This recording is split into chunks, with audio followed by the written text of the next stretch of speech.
How are you, my friend? I'm good. How are you, Scott? I'm good. Thanks for being here. We were just talking about the fact that you do your own show, Point of Origin. We'll talk about the new record, American Bollywood, your history. Mm-hmm. Actually, this show is kind of similar to your show in the sense that it's about your story and your journey, and a lot about, obviously, your new record touches on that a lot, and we'll get into that. But take me back to the beginning. There's so much to talk about with you, obviously, and we can unpack a lot. Yeah. So starting kind of at the beginning, I'd love to know your history and how you kind of got here and how the band formed early on.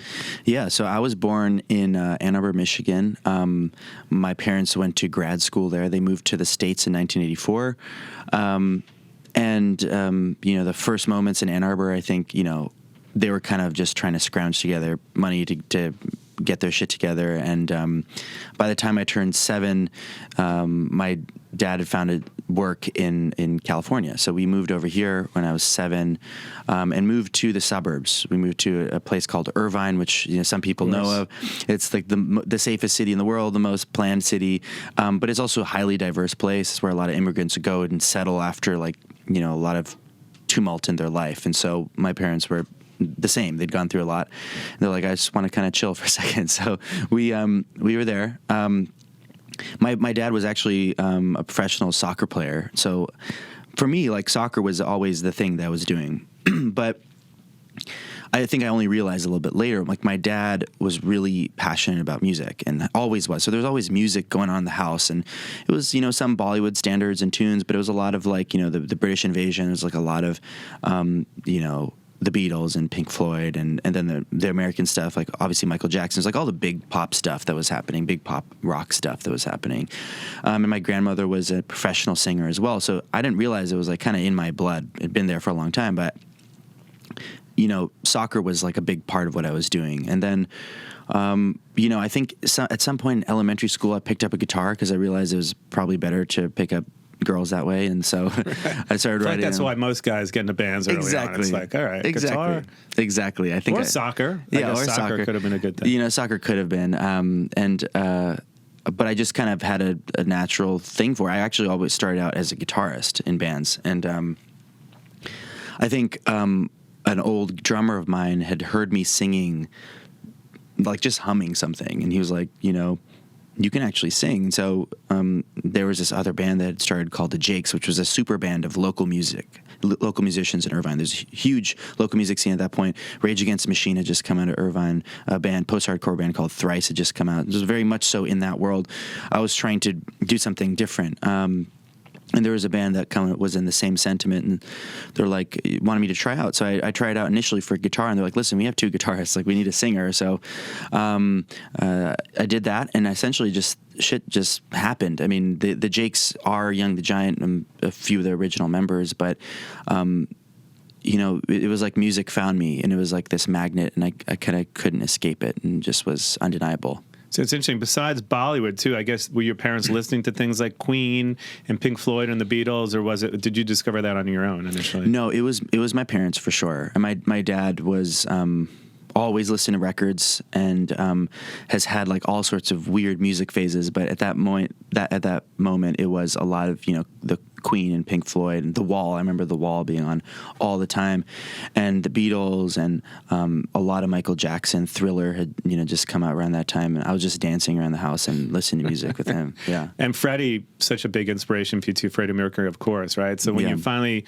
kind of connected with Queen and Freddie, was that where you're like, this is what I want to do, even at 15 or 16 at that age? Yeah, I think from a really young age. I mean, a lot of Indian people don't even know that Freddie Mercury is Indian, or he's Parsi and spent a lot of time in Africa, but he went to boarding school in Mumbai, and I think that idea of representation was really important to me in a young age. I think I figured that out when I was 7 or 8. My dad always knew, and he was really proud of it, and so in some small level, I was like, okay, well, this guy is doing this, and it's something that I like, and so it kind of allowed me to go a little further in that direction. But at the same time, the music scene that was coming up in, California, there weren't too many brown front men. So I didn't really fully think of it as this is a career for me. Right. I just was like, this is what I love to do. I love to write songs. And I remember seeing Brown Sound of Sum 41, and I was like, oh my God. And then Tony of No Doubt. And then you see these brown guys in these bands, and that little those inch you a little bit further and further. It's true, because growing up, I guess, besides Bollywood, there weren't probably a lot of role models for you when you were like, this is something I could do. And I think I heard you say at 15 or 16, you didn't really see anyone that looked like you. So you're like, I don't know if this is like a viable career path for me. Yeah, 100%. 100%. And yeah, there was this it was not like a thing, and that was like, I was in denial of it all the way until college. I mean, I went to Stanford for human biology and creative writing, and I did love it there. But at a certain point, we'd released an EP, Shake My Hand, had cough syrup on it, and I think some record store in Japan bought a bunch of units, and Kings of Leon asked us to open for them in Chicago. So things were kind of happening, and it was at that moment where I was like, okay, I guess I'm going to leave school now. But up till that point, I was like, I think I can do both of these things. This is just a hobby of mine, and I'm lucky that it was the right place at the right time. It's interesting, again, you kind of casually mentioned, but dropping out of Stanford, right? So you go to your parents and you say, hey, and I'm assuming they're fairly traditional, right? I mean, when you first told them that you were thinking about doing music, were they like,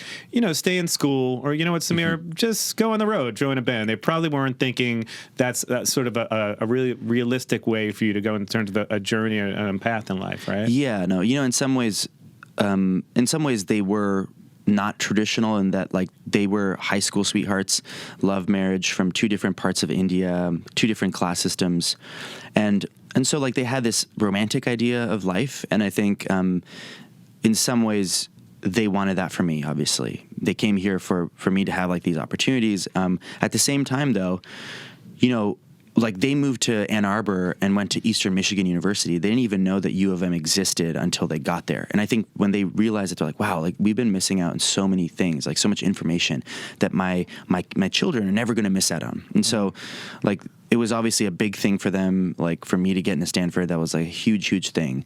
And then for their son to say, listen, I want to like go smoke weed with my friends and make music. I mean, from biology to Lollapalooza. Yeah. It wasn't something that they always like, helped me foster the music part. Like, they would come to the shows. And I remember the first time my dad ever came to a show, and he's like, he's like, I'm really scared. After the show, he's like, I'm really scared. I'm like, why are you scared? I'm like, dude, was it like just really bad? And he's like, no, like I'm scared because you're good at this, and I think that this is going to be a thing now for you. And I think initially I thought it was because they wanted me to be a doctor or whatever. I think in some ways they just wanted me to like not feel like I didn't fit in somewhere. And I think they realized that there were like a lot of mental rigors of being a musician. And in some ways that's really true. And I'm like, having done this for 10, 12 years, it's like some parts of this job are really difficult, Yeah, I can relate. I think I was 16 and I said to my dad, I'm going to go to PIT. And he said, that's great. You're going to be a scientist, the Pittsburgh Institute of Technology. And I said, no, Dad, I'm going to the Percussion Institute. I want to be a drummer. I'm moving out to LA to be a rock star. I'm 16. He's like, well, what do you mean? So I can relate. I mean, I think, and your parents definitely have a hard time with it, especially if they don't have friends whose sons or daughters have gone through this. And so I'm sure it was daunting. But you all met in high school, right? So that you met the rest of the guys in the band in high school, and you really didn't know anything about the music industry. But you're like, we're just going to do this. We're going to maybe we'll live together at some point, and we're going to make a record. So tell me how you met them all and how it kind of came to be. Yeah, we actually, some of us met in elementary school, some of us met in middle school and high school, and it's true. I mean, none of us knew really anyone in the industry. We didn't know anyone who had made it. All we knew was that we loved to make music together. And so we, the Jakes was a thing, and it was kind of a super group. At a certain point, there was a slight rearrangement and shifting. And this lineup that we have to this day is the same lineup that did that first Shake My Hand EP, that wrote Cough Syrup together. So we've been through this whole road the whole time. And, we decided to change our name to Young the Giant because of some particular drama with previous members and their father, who threatened to sue us or something like that if we use the name. At that point already, you have like these leeches who kind of want to come on and we're like, fuck that, we're not going to pay you for this name. There's a lot of baggage anyway. So, and also the name. I think I was listening that something you were talking about. You wanted a the in the name. You're like, we're going to come up with this really original idea. There'll be a the in the middle of the name, and then you're like, wait a minute, minus the bear. Yeah. It's this one. There was so many other bands. Yeah. Little did we know that there was like a blank the blank like sensation moment that was happening. But in that name, Young the Giant, in some ways, it kind of pays homage to like our roots, and it's like the fact that we don't know anyone. We're not connected. We didn't have this type of maybe wealth or ability to kind of make our way into this world, and in some ways, like that's our strength, and I think it is to this day. In fact, you were so young, you were playing like bars, you couldn't even get into the bars. So you probably had to like hide outside or something. Right? Yeah, we used to live right here in Hollywood, like right on the Strip. We lived right across the street from the Guitar Center. We'd buy things, we'd return it after the gig, and we'd play the. They loved you in there, by the way. They loved us, and there's that guy coming in with a mixing board again for the 5th time this month. Yeah. And we'd play like at the Roxy, the Whiskey A Go Go, and the Troubadour, and we just have to wait outside until we played. And there was one particular place, and I don't want to call them out super hard, but no one's going to arrest anyone. It's fine. It used to be called the Cinespace, and it was a great venue at that moment. It was like happening over there, and there was the one place that would just like let us drink and smoke at 15 or something. Yeah, right. So we were like 18, 19, hanging out, and we're like, this is the place to be. So we played a lot of shows there. That's funny. Your whole career was based on the Cinespace. Yeah. But and actually, when you started making music and you started working on the first record, I believe you only wanted to record stuff that you could reproduce live, right? Mm-hmm. So it wasn't really about adding, whether it be, loops in the music or probably other parts that you could kind of replicate live, right? Yeah, I think we were at the tail end of this kind of analog era of music recording, and we did a live record. We did it at Sunset Sound here with Joe Ciccarelli, and our whole point was to make it feel like a real band, and that was like the feeling that we wanted to convey. Yeah. It's interesting if you think about the state of music today and alternative rock and where you're at, and I think the band's been around now for 15 years or so.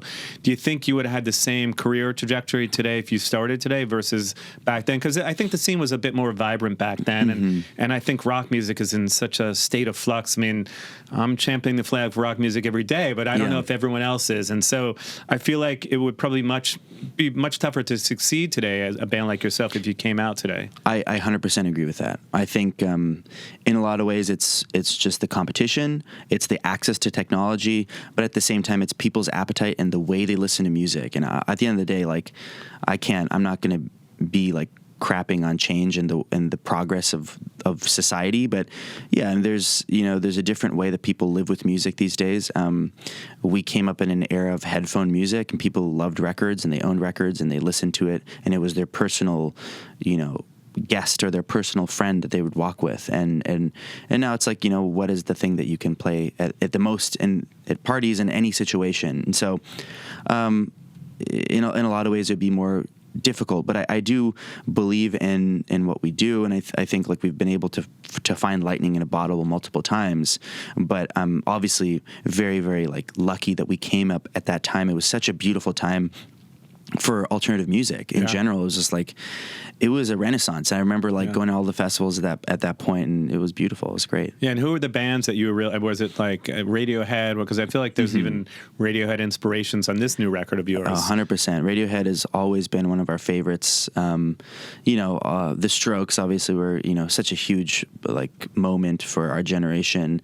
And at that time, the first time we did South by Southwest, the Black Keys were there. They had just started coming up. Granted, they'd had like 4 records by that point, but it was just a really exciting space. Kings of Leon had just they were about to blow up. I remember when they asked us out to play in Chicago, we opened for them at the House of Blues in Chicago, and like Sex on Fire had just come out, and so we got to be a part at the tail end of this like really special moment, Also, like just the fact that you had the confidence to, get a house together without knowing anyone in the music industry, and, obviously dropping out of Stanford and saying, we're just going to go for this. Because I feel like it'd be a lot harder to do today. But what kind of gave you the confidence back then to just decide without having any real contacts in the music industry to go for it at that point?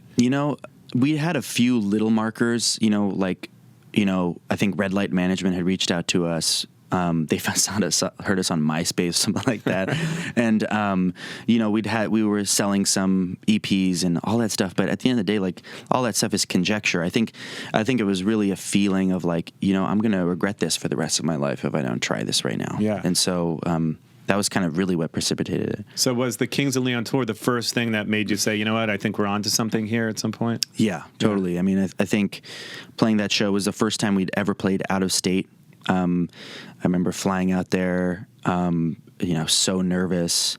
But after that show, it felt like, oh, wow, this is like natural, and I'd started to have those feelings like, locally here, and when we were playing colleges, it felt like really special. But at that moment, like being at par with like an international touring act and like putting on a great show, I was like, this is something that we can do. Yeah, and at a certain point, Roadrunner signs you, and then eventually Fueled by Ramen. So talk me through again how a band that has no contacts and knows no one in the industry gets a deal. And I don't know if people know, but Fueled by Ramen was the label that eventually launched Fall Out Boy, Panic at the Disco.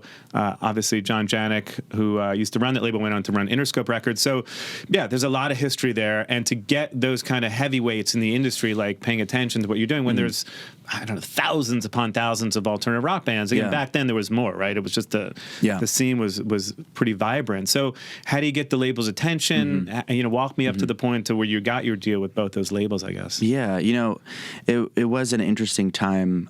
It was kind of old school, right? Like nowadays, it's like a qualitative analysis of data and, but, like we do CMJ, we do South by Southwest, and we weren't even official artists. We do the Red Gorilla stages at South by Southwest.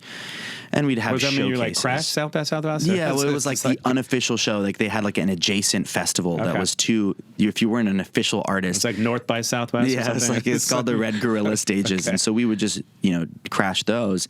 And we'd kind of started to have these like really, really like slow, like our manager at the time was a undergrad student at USC. And so I think it was actually, we'd been playing at this local venue in Orange County called Chain Reaction. And I think one of the local guys who'd go there a lot, he'd started, and his name is Andy Sarayo, and he'd started to work with Roadrunner at that point. And Roadrunner was at a point where like they just had Nickelback, and Nickelback was, obviously huge for them, but they wanted to kind of veer from that. Like they created an ad hoc team that was like, we also want to be a face of like what's also happening right now in music. And so they started to build this like really, really special team. They'd poached people from all over the place. Because they were like a metal label for many years. Metal label, and they had like great artists like Dream Theater and like Slipknot and stuff, like, which is great. Totally not who we are really. Like I want to be on the same label as Celtic Frost and Slipknot, right? Yeah, and so they reached out to us because they'd heard of that, and I think a couple other people had seen shows of ours, and they kind of just reached out and were like, we would love to sign you. And it started this really, really, really minor bidding. Like we had no leverage in the situation, but I think. We'll throw in a case of beer. Yes. Sure, okay, we'll go for that. And the thing that we loved about them is that they were misfits. They were underdogs, and they were fighting for something that we felt like we were fighting for too. I think that throughout our career we felt like misfits and underdogs because we didn't fit into the institution or fit into like this. Oh, I know my uncle is in the industry or whatever, like we didn't know anyone. So like that was cool for us, like that we were going to be special, like that we were something that was different than everything that they were doing. And we ended up choosing right. I mean, they were a great, great partner to have on that first record. So, and the first record blew up. Again, you're only 19 or 20 or something like that when you get your deal. So the records really start happening. Cough Syrup, a lot of the singles that really take off, and My Body, obviously, you're probably not expecting something like that to happen. So when that happens, talk to me about again, the perception of the industry and where you went from there, and then because you went on to make a slew of great records after that too. Yeah, we did a whole cycle, and I think we didn't know what was happening, right? I think behind the scenes, the industry was changing. Like alternative radio was changing, and I think the lead time for a single was changing. We were about to get into this really great moment of alternative radio, and to the credit of the label, they pushed Roadrunner they pushed My Body way longer than a traditional label would have. I think at that point they would have been like, "Oh, this isn't working. We're just gonna shelf this band, drop this band." We were like living in bliss, ignorance. We didn't know what was going on. We were just kind of schlepping it, playing college shows, opening up for whomever would have us. Do you remember some of those early tours besides Kings of Leon? Who else? I think Incubus you toured with early on. Incubus was like a little bit as things were moving on, minus the Bear as well, because we'd already gotten a record contract. But I remember it was like the Future Heads was a great band that we used to tour with. Then Marina and the Diamonds. I think that was like early tours. And what were those early tours like? Were you all in a van together? Were you sleeping in the same room? We were in a van, all sleeping in the same room, or sleeping in the van itself, which is never glamorous. I think people think it's glamorous being on the road, and then like, here's the real story. No, here's the real story. There's an amazing.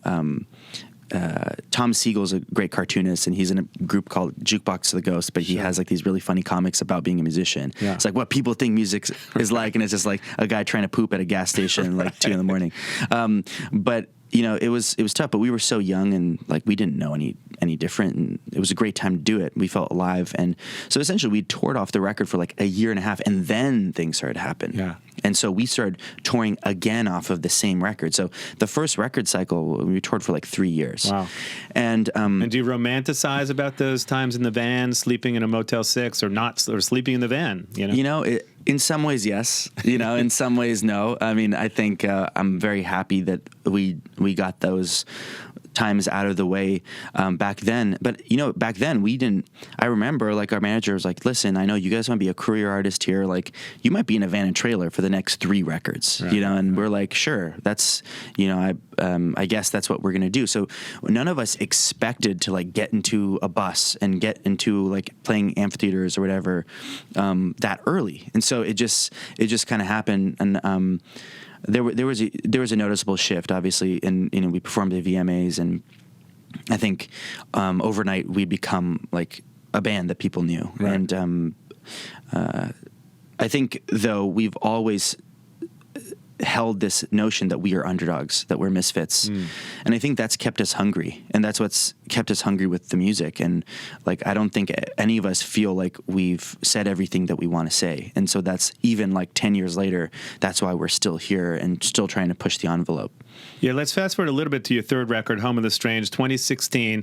It was about your immigrant experience, and which kind of leads us to the conversation today about your new record. But that's when you first started really, because initially you're in a band, you always say you have your whole life to write your first record, and you have 3 months to write your second record. So sometimes, and we were chatting about it, about the breakups, and your music has inspired the engineer's, girlfriend's music. It was based on, inspiration for something she was going through. So I think a lot of it initially is about love and passion. Then later on in life, you talk about issues and political issues and things that are really super personal to you. So for your third record, Home of the Strange, when you started to touch upon your immigrant experience, it's kind of leading up to where we are today. Talk about that, and obviously your podcast that we'll talk about too. So yeah, totally. I mean, that third record, we'd done the second record, and we had a great time making the second record. But like you said, it was this existential crisis of like, oh wow, now we are like a band. There's these stakes, and I think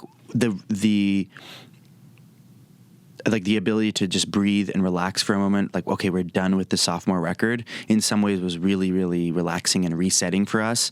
And we had toured pretty heavy, but I think we weren't nearly as burnt out as we were after the first record. And so we'd started to play a lot of college campuses, and in 2015, 2016, it really started to like even sense this level of aggression and anger within the college student body, and racial tension, really, truly, and I think that started to precipitate like this concept for me of like, okay, well, and I had started for the first time I was receiving some racism towards me, and I started to really just have like this identity crisis. And also I was like, well, what do we want to say now? Like, what is our narrative? And I wanted to try and tell something new. And so Home of the Strange was the beginning of this journey for sure. And so fast forward to today and the new record, American Bollywood. And so again, you started touching upon these subjects. And, does it feel hard to put it all out there in terms of this record, right? It's super personal. And it's about we just, briefly spoke about your path and your journey in life. But how does it feel to really really expose yourself and talk about what you went through and what your family went through and where you're at today. Yeah, it's a highly personal record, and the record, we did it in 4 parts, and it's like based off of an Indian mythology, and it's like the saga of the immigrant in America. It's telling my grandparents' story, my parents' story, my story.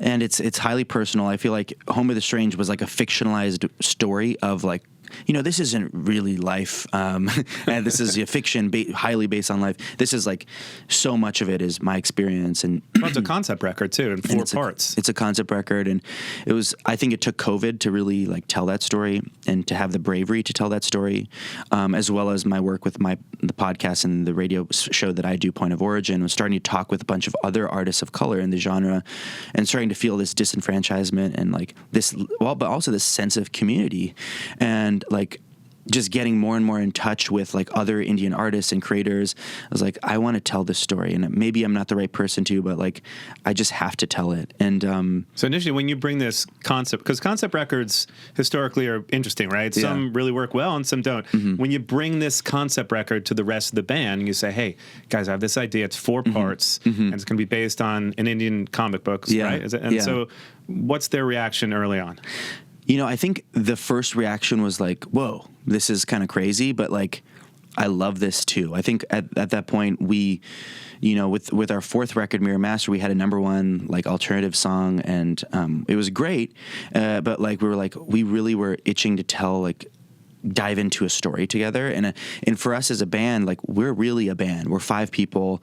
We all equally say we split everything. Like everything is democracy. And so like, Well, you actually were all living together up until recently, and right? we lived together. Like we had 4 band houses together, and which is so rare. By the way, and for this record, like right before COVID, we actually bought a house together too. So we have a house together that we like is our headquarters, and we all live in West LA. So we all live like 5 minutes away from each other. By the way, most bands hate each other. Yeah. So the fact that you're on the road, you get off, you're like, why don't we live together again? Like you want to get away from the band members when you're not with them. So. No, it's amazing, and it's a big testament to like our staying power. Like we still can withstand each other. Yeah. We're brothers. We know that, but it's actually easy when you like tell a story and like you create an architecture for like 5 people to live in, then it's easier to tell that story. Whereas if you're like just trying to write songs and just be like, oh, what is this about? Like, but what is this about? You just kind of get lost, and you're like not sure what we're doing collectively. There's no group mentality and idea of what you're working towards. So this was really great. And also, so it is like, it's based on an Indian mythology that was told through comic books to my generation, but the story is like based on 5 brothers who are exiled from their kingdom and find their way back and battle for their right to the throne. And I think in the story of us feeling like misfits, feeling like underdogs, like our whole career, like I think everyone could also understand that story, because we are 5 brothers. We feel like we've been in exile. Now we're coming back to reclaim the right, to our throne, to our music even. And like we were able to get off our major label contract early, and now we finally own our music. And so there's so much of this that's very personal to us that I think it was easy for the guys then to really understand. Yeah, and this is the first record on your new label, right? So having been on Fueled by Ramen, having been on Roadrunner, talk to me about being an alternative rock band now and having your own label and not having like a major behind you to really help push it out. Yeah, we, at the end of the day, we had a great relationship with the people who we worked with before, but we wanted to have longevity. And I think it was COVID really where it's like, we don't make any money off our music, and it was only touring. And we're like, we want to have ownership of what we create. And it's been a learning process. I think we're lucky in that we have a career, we have a built-in fan base, and so we can take that and port it. The thing is, like, I'm not sure if a major record label can honestly service an alternative band anymore, with the exception of very few. And I think it's the future, but in a lot of ways, like, the major labels know that too. So when you go into a distribution company, which is essentially you're partnering up with someone, right, and you have more ownership of your music. Because I think you're with AWOL on this. Record, we're with AWOL. Yeah. Like the labels know that, and so they want to they will buy into that too. And so it's interesting to see. We'll see what happens in the industry and what happens with distribution companies, because everything is kind of starting to like move in towards the middle, where everything is starting to be the same. At least there's more ownership for artists, and you're not forced to sign some crazy 360 deal anymore, because everyone knows there is money in music. Yeah, exactly. So, we'll see where it goes. And the band's really prolific, obviously. You were doing this thing during the pandemic. It was like a song a day. I think you record like 50 to 100 songs per record. Most bands do like 20 and they pick the best 10, but it's a lot of songs, right? So did some of the songs initially from those sessions kind of make it onto this record? And did you first do a record, then scrap it? Or how did this come about? Because it kind of came about during COVID, right? Yeah. So, fresh off of 2019, we'd played like 200 shows that year. And we were like, okay, let's go straight back in the studio. We're going to like make a record. And we'd already started writing a little bit. Like we just never stop. And by the point that COVID had actually hit, we'd probably written like, 100 songs. And but we were just so in this hamster wheel of like, okay, touring, releasing. That really made us stop and think. I was like, what is this album about? What do we want to say? And what do I want to say as a person? Because it's been 4 years since you released the record. It'd been 4 years, and at that point, it'd only been like a year and a half. But I was like, and we were like ready. We were like, we'd actually gotten in the studio already, like made proper recordings. We're like, oh, we like have a record here. And but I was just like, yeah, we're not saying anything with this. And I just kind of went back to the drawing board. I went to my studio at home and I wrote American Bollywood, which is the title track for this record, at the demo, and I showed it to the band. I'm like, this is what I want to do, and like I need to devote my time doing this, and like if you guys want to help me with that, I would love it. And is the band like, wait a minute, we have this other record? What are you doing, Samir? Well, at first I think it was a little scary, but I think then the guys were like, wait, like yeah, like this is the time to do it. Let's just start from square one and just like see what happens. And we wrote like a whole new batch of songs, like 100 more songs. A few of the songs from the previous batch made it. And some of them were even from like older eras of Young the Giant. And so in some ways, like it's kind of like our first record again, where we've had many years to write this record. Right, exactly. And I think it's just been the ones, like not just the best ones, but the ones have told the story the best, that have made this record. And I think the hundreds of others. For every Young the Giant record, there are 80 other songs. So like we'll figure out like there's gonna be a big time box and place. Set one day. By the way, it's gonna be 400 songs. Yes, or something. We'll figure out a time and place for all that stuff. Yeah, it's amazing. So you start working on this record, and talk a little bit about how personal it is to you, and about the immigration aspect of it, and what it means to you. Because again, you're really putting it out there this time versus other songs that are probably more about relationships and love early on in your first record, like we spoke about. But this is a record that's like, this is my story. This is not something fictional to me. Totally. And I think, it is told in this like kind of this history of what my grandparents went through, which is, when the British left India, there's partition and there's a massive exodus of people, and that like trauma and that story is like built into the trauma of my parents. And then that trauma is built into them when they came to the States and were penniless and didn't know anyone, distrusted people, and didn't see themselves in culture and society, and bringing that baggage onto me, and then my desire and my battle to try and like hold on to my identity and tell my story to America and be like, I belong, I deserve to have a seat at the table here to tell what my story is. Are they proud of you now? I'm sure they are. They're really proud of that. Yeah. And I think it's great. Like there's a lot of specificity to the story, but at the end of the day, like there's a universality to the sacrifice of love. Really, I think that's what it comes down to. It's like my grandparents, and the way they showed their love maybe was wrong and or right in their own ways, and the way they pass it down to my parents, and how this generational trauma passes and carries on with all of us. And it doesn't matter where you come from. In America, we're obviously a land of immigrants, and that story, if you pull it back all the way, you're going to hear some crazy stuff, and it's that's fascinating to me. Yeah, were you a comic book guy growing up? Because this was based on an Indian comic book that I looked at a little bit, and it's funny that the comic book was almost based on like mythology versus like American comic books that are like, there's a guy, there's a girl, it's Spider-Man, let me save the day, right? Yeah. So it's interesting because I've never seen those comics before. Yeah. It's interesting that they're so not heavy, I would say, but there's like a deeper meaning behind them, because you don't normally see like American comic books that are about mythology. No. And I think that just like seeing like my like heritage and mythology being told through the medium of like Western comic styling, like even the styling's like old school Superman style comics, pop art style, and like seeing myself and strong people who aren't like just the stereotypes of what people think Indian people are, like taxi drivers and all that, doctors and stuff, like these warriors, and they're have these philosophical battles over good and evil, and like that was really like important to me. It also just allowed me to like understand in some ways, like I know Indian mythology better than my parents do because I had the comic books, and so like. Do you go back there much, by the way? Do you go back to India? To India, yeah, we do, and I've been a bunch. I spent a bunch of my childhood there, and then the band actually we went there together on tour in 2015, and we intend to go back again, bring this American Bollywood thing to India next year. Are your parents like, Samir, take out the garbage? Are they like, or they treat you like the rock star you are? I mean, how do they? Well, they always try to humble me, which is great. Right. And obviously, I have 2 kids now. I'm all right, congrats! And actually, recently, right? Yes, I have a 2-month-old as well now. So I have a 2-year-old, 2-month-old, and they obviously like know I'm an adult, but at the same time, go take out the trash. So June 15th, Wake Up came out. What's been the reaction so far? Let's talk about, obviously you're doing a show at the YouTube Theater coming up, so more plans for this record. Mm-hmm.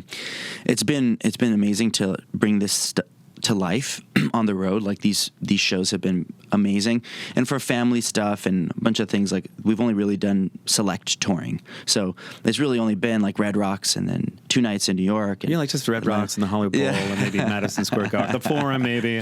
Well, and it's really exciting to know that like we've been gone for a while, and in general, there's like a lot of competition with tickets, and it's great to know that people still want to come see the show, and it's great to tell the story. Like it's been 3.5 years since our last headlining tour, and so the response has been amazing with our fans. Like everyone has been really enjoying the record, and we've managed to sneak in like all the old hits and everything in between, but we are also playing a lot of this new record, and we haven't fully announced it yet, but we will also do like a more extensive tour next summer. Amazing. Mm-hmm. But it's funny, we were talking about Radiohead for a moment. Like they released that one record, it might have been in limbs where it was like free as a download and you got the code. So this is interesting, the concept of this record. It's 4 parts, and it's almost like a Netflix series. You're releasing each chapter at a time, and there's a cliffhanger, right? So talk a little bit about sort of the marketing behind it, because again, it's not traditional the way you do it. There's 4 acts. There's like, Act 1, Act 2, Exile,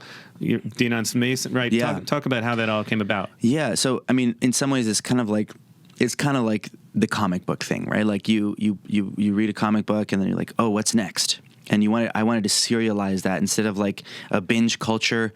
And in music, oftentimes, it's not even just a binge culture. It's just like, okay, let's listen to the 3 most popular tracks, and then like let's skip the rest of it because I have other things to listen to. This way, we're really like allowing people to live with each segment, and it's 16 songs, so we wanted each and every listener to like really experience each story. And the first act is Origins. The second act is Exile. The third act is Battle. And the fourth act is Denouement. And it's like... Denouement, right. That's what I didn't say correctly. Well, I was saying denouement for a long time. Right. And my drummer, and my drummer, who's French-Canadian, is like, no, it's Denouement. So I was butchering that. But, it tells a story on so many different levels. But even sonically, it's just a journey. And so I wanted everyone to appreciate those moments. I think it's in the water. Like there are a few other artists who are doing it, and in some ways, I've learned some really interesting things about releasing it in this way. In some ways, it's challenging, but in other ways, it's been like really fruitful, and it's been exactly what we wanted it to be. Amazing. When you play a venue, we spoke a little bit briefly about like Red Rocks, which I actually played there, and it was the most incredible. It's almost like you're like on an alien spaceship, and you're on Mars, and it's mind-blowing. You can't even take it all in. When you play a venue like that, you played the Forum not long ago, Lollapalooza, right? And I know early on I heard an interesting interview you did. You said initially it was just like drug dealers that were like at our shows. Yeah. It was like 3 people. And now you're playing the Forum, you're playing Red Rocks. So what's that like? And what is that sentiment for you? Like, what do you feel like when you're playing those venues? Yeah, it feels like this connectedness to humanity. I think throughout our day and life, especially through COVID, we all feel like exiled from ourselves and exiled from like just people in general, and like we all feel so different from one another.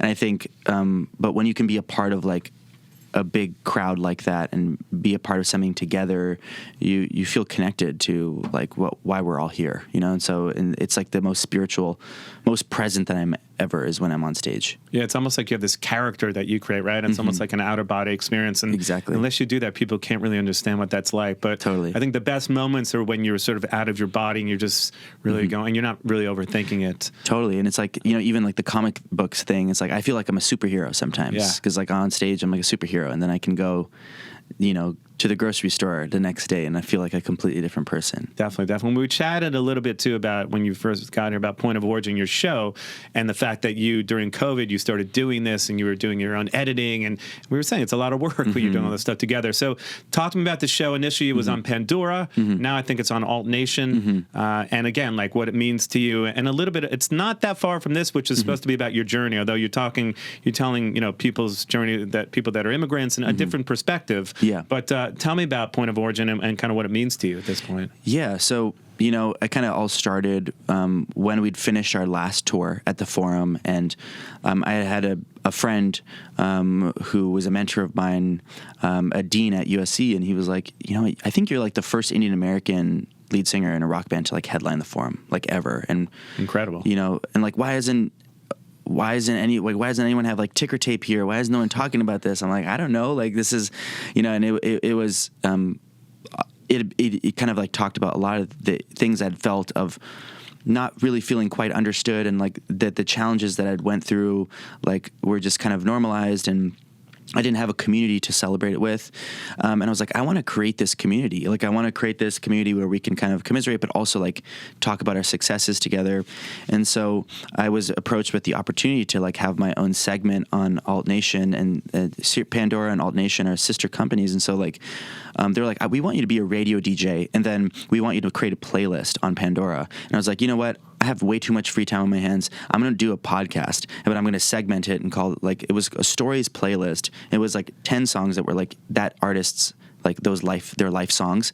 And then it was like the 4 segments. And it was like, yeah, like their origin of coming to America. They're all amazing artists of color in the past, present, future of the genre.